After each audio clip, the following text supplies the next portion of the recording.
বল না তুই কি, তুই আমার কাছে কিছু চাইছিস, এটাই আমার কাছে যথেষ্ট সম্মানের। বল বল। দেখ তোরা তো ওই নানা রকম ইভেন্ট করিস। হ্যাঁ, ওই একটি ইভেন্ট আছে না সামনে, একটি ছেলে লালন চ্যাটার্জি বলে যে গান গাইছে। হ্যাঁ হ্যাঁ, এই তো সামনে ওর প্রোগ্রাম আছে। হ্যাঁ, তুই বোধহয় জানিস না যে এই ব্যাপারটা যে ইনিশিয়েট করেছে সে আমার নিজের ভাইজি চড়ুই। ও আচ্ছা, তাই নাকি? ওটা বলেনি তো কোনোদিন তোর নাম। অপদার্থ কাকা, তার নাম আর কে বলে বল? কেষ্ট বিষ্টু কেউ হলে নিশ্চয়ই বলতো। যাক, আমি এই ব্যাপারে তোর সাথে কথা বলতে এসেছি। হ্যাঁ, ওই ছেলেটাকে আমরা বেশ ভালো মাইলেজ দিচ্ছি বুঝলি। ইনফ্যাক্ট ওর সঙ্গে আমরা কন্ট্রাক্টও করে নিয়েছি। একটা প্রোগ্রাম করালাম ওকে দিয়ে, ভালো রেসপন্স পেয়েছি। এরপর পরপর ওর আরও অনেকগুলো প্রোগ্রাম আছে। আমি কিন্তু আজকে ছেলেটির জন্য কথা বলতে আসিনি। তোরা তো অনেক নতুন মুখ খুঁজিস, ইয়ং ট্যালেন্ট, নতুন ভয়েস। আমি একটি মেয়ের গান তোকে শোনাতে চাই। মেয়ে? আমার মেয়ের মতন। ও কে তোর ভাইজি? বললাম যে মেয়ের মতন। আমাদের বাড়িতেই থাকে, ওই কাজ করে বলতে পারিস। আচ্ছা ঠিক আছে, তুই দে, আমি আমাদের ক্রিয়েটিভ টিমকে দিয়ে শুনিয়ে একটা ফিডব্যাক নিয়ে। ক্রিয়েটিভ টিমটা যে তুই হেড করিস সেটা আমি জানি সুপ্রকাশ। আমি চাই তুই গানটা আগে শোন প্লিজ। তোর সিদ্ধান্তটা আমার জানা দরকার। আচ্ছা শোনা, যদি ভালো কিছু হয় ভবিষ্যতে নিশ্চয়ই। ভবিষ্যতে নয়, প্লিজ। ওই লালন চ্যাটার্জি যেদিন যেখানে গান গাইবে ওই একই স্টেজ, ওই দিনই মেয়েটাকে গান গাওয়ার সুযোগ করে দিতে হবে। আমি তোর কাছে রিকোয়েস্ট করছি সুপ্রকাশ। না না দেখ, আসলে এইভাবে তো হয় না, কতগুলো প্রসেস আছে, একটা সিস্টেম আছে, আমাদের একটা কমিটি আছে, সেই কমিটিকে দিয়ে অ্যাপ্রুভ করিয়ে পাস করিয়ে নিতে হয়। আমি সেই জন্যই তোর কাছে এসেছি সুপ্রকাশ। তুই বাকিদের সাথে যেভাবে কথা বলিস প্লিজ আমার সঙ্গে সেভাবে কথা বলিস না। আচ্ছা বাই দ্য ওয়ে, তুই এই মেয়েটার জন্য এত রিকোয়েস্ট করছিস কেন? তুই কোনো অসাধারণ ট্যালেন্টেড কিছু? না, হয়তো অসাধারণ ট্যালেন্টেড বলতে পারবো না, হয়তো ট্যালেন্ট মাঝারি মাপের। কিন্তু কি জানিস, মেয়েটা জীবন যুদ্ধে অনেক জায়গায় হেরে গেছে। আসলে এইসব মেয়েরা জীবন যুদ্ধে হেরেই যায়, এরা হেরেই বসে থাকে জন্ম থেকে। এতে জন্মটাই হারের জন্ম। গরিব ঘরে জন্মেছে, পড়াশোনা করতে পারেনি, 6 অবধি পড়েছে। কি করবে বল? পেটে ভাত জোগাড় করবে না পড়াশোনা করবে? আরো জায়গায় মেয়েটা নানাভাবে প্রতারিত হয়েছে। কেউ ওকে বিয়ে করবে বলে বিয়ে করেনি, কত বাড়িতে কতজনের কাছে কত রকম ব্যবহার পেয়েছে। এত কিছুর পরেও মেয়ের মধ্যে যদি এইটুকু ট্যালেন্ট বেঁচে থাকে, তাহলে সেটা প্রমোট করা কি আমাদের কাজ নয় বল? এটা কি আমাদের সোশ্যাল রেসপন্সিবিলিটির মধ্যে পড়ে না? শোনা শোনা, তুই গানটা শোনা। বাবা, তুমি তো দেখছি আগেকার দিনে লাট সাহেবদের মতো করছো। প্রথমে সাড়া দেয়নি বলে বাড়ি মাথায় করছো। আমার সাথে এরম করছে তো তাই জন্য বলছো? যেদিন তোমার সাথে এরম করবে সেদিন দেখবে তোমারও খারাপ লাগবে। না না, প্রথম কথা, আমি এত কাউকে অর্ডার করি না। আমার যা দরকার সেটা আমি নিজেই করে নেওয়ার চেষ্টা করি। আর দ্বিতীয় কথা, ও যদি সাড়া না দেয় আমি তখন বুঝবো যে ও নিশ্চয়ই কোনো কাজে ব্যস্ত, তাই সাড়া দেয়নি। শুনতে পেলে ঠিক সাড়া দিত। এবার আমি একটা কথা বলি, শোনো। এ বাড়িতে ও সবার সাথে একরকমের ব্যবহার করে না। আমার সাথে ওর বিহেভিয়ারটা যথেষ্ট আলাদা। আমি অনেক বছর ধরে সহ্য করছি, তাই বলতেও বাধ্য হচ্ছি। আমি আসছিলাম বলেই সারা দিনই চড়ি দিদি, আমি কাজই করছিলাম। চুপ কর তো, গিয়ে দেখ কিছু খাবার আছে নাকি, দে। দেখছি। এই জিজ্ঞেস করবি না কি খাবার? কি খাবে? আমি খাবো না, লালন খাবে। লালনকে খেতে দে। দেখ না মিষ্টি বা কিছু থাকবে ফ্রিজে, মা তো সবসময় কিছু না কিছু এনে রাখে। এই না না, আমি এখন মিষ্টি খাবো না। মিষ্টি খাবে না মানে কি?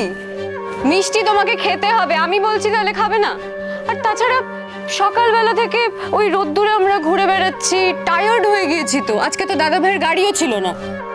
তোমাকে তো খাওয়া দাওয়া করতে হবে। শরীর দুর্বল হয়ে গেলে তুমি গান গাইবে কি করে? হ্যাঁ,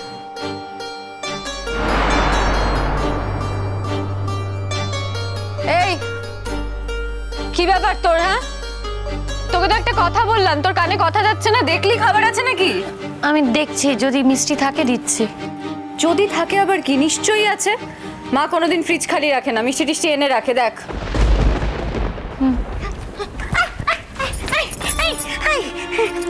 আমাকে একটা দিবে রে ফুলঝুরি?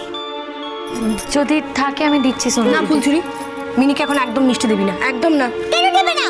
কেন দেবে না? লালন খাচ্ছে তার বেলা কিছু না? হ্যাঁ, আমি খেলেই তো লালন মিষ্টি খাচ্ছে, আমার বুঝি ইচ্ছে করে না মিষ্টি খেতে? খাবে খাবে, মিনি দিদিও খাবে। না রে লালন, তোর খাওয়া আর ওর খাওয়া কি এক হলো রে? দুটো আলাদা। তুই মিষ্টি খাবি বলেই যে ওকেও খেতে হবে তার তো কোনো মানে নেই। ও বারবার বলছে, শুনছিস না? চলুই, ওর মা ফ্রিজ ভর্তি করে মিষ্টি এনে রেখেছে। ওই মিষ্টির উপর তো ওরই হক আছে। এখন তুই ওর মার জামাই হতে যাচ্ছিস, তোর হক তো বেশি। মিনির হক কি করে থাকবে বল? মিনির বাবা বেকার, সে তাকে ভাতই খাওয়াতে পারছে না, আর মিষ্টি খাওয়াবে কোত্থেকে?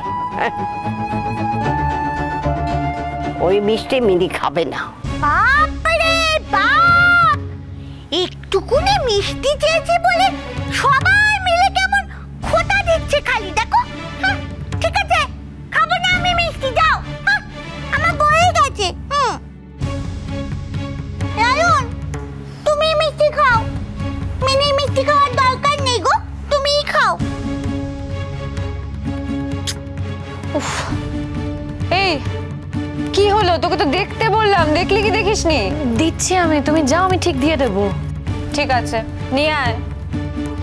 ফুলঝুরি, মিষ্টি আমি দিয়ে দিচ্ছি। এক সেকেন্ড, কেন তুমি ওকে সরাচ্ছ কেন? ওকে তো আমি একটা কাজ করতে দিয়েছি, ও কি আর আমার কাজ করতে পারে না?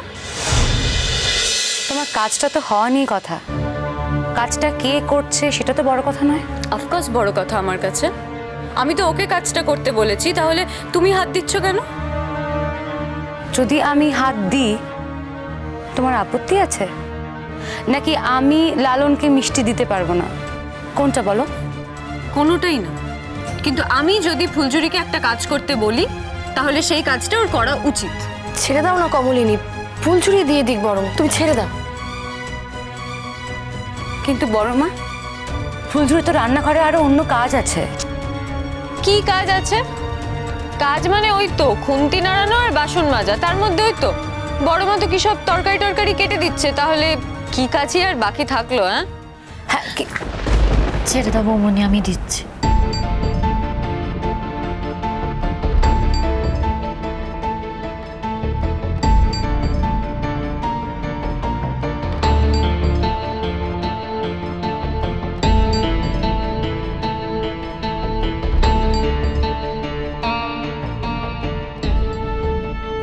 একটা দিবি রে? ফুলঝুরি, মিনিকে একদম মিষ্টি দিবি না, আমি বারণ করেছি কিন্তু।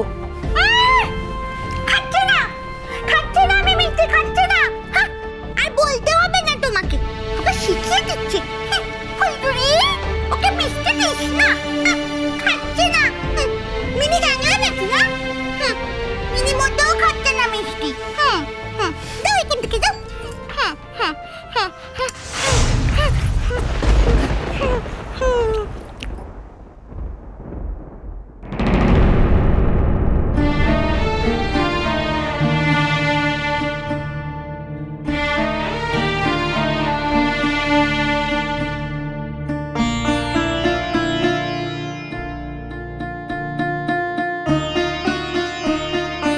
তোমাকে দেবো চড়ুই দিদি? হ্যাঁ, একটা কাজ কর, আমার জন্য এক কাপ চা কর যা।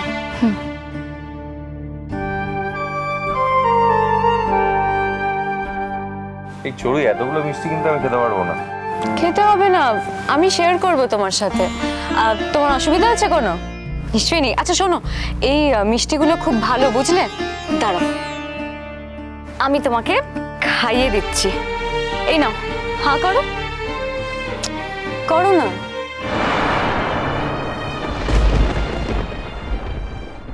ফুলঝুরি, বলো।